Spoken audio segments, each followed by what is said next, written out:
Takes you to the skies for a simulated landing. Buckle your seatbelts. We're giving you a first-hand look straight ahead. Good evening, everyone. Wednesday afternoon that is, when a single-engine plane landed in the median of a busy Huntsville thoroughfare. Pilot reported engine trouble after crossing an overpass over US 72 on the city's west side. Luckily, no one was injured. Well, everyone who witnessed the emergency landing was impressed with the pilot's skill avoiding possible injuries or even deaths. So it made us curious as to how pilots handle emergency landings to begin with. Way 31's Michael Horton joins us now live. Now, Michael, you actually witnessed an emergency landing tonight.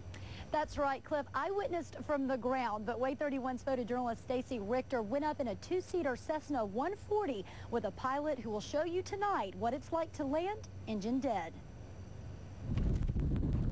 Dennis Boyer is a certified flight instructor with some 40 years of experience. He says the most important thing for a pilot to do in an emergency situation is to try and stay calm.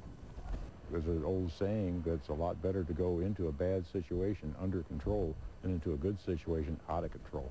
Pilots are trained to handle all kinds of emergencies in the air.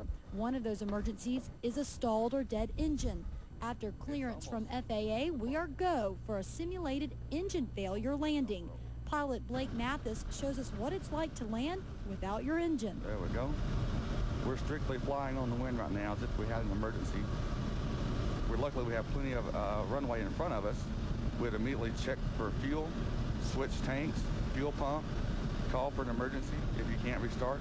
One of the most important things is emergency landings as you're trained is once you pick a landing spot, don't change it unless absolutely necessary.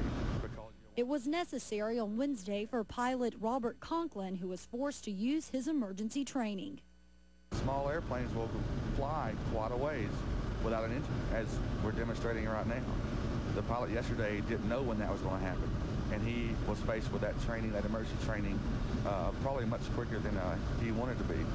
So we'll nose over a little bit, get a little more airspeed, and we're going to touch down here. And there we are.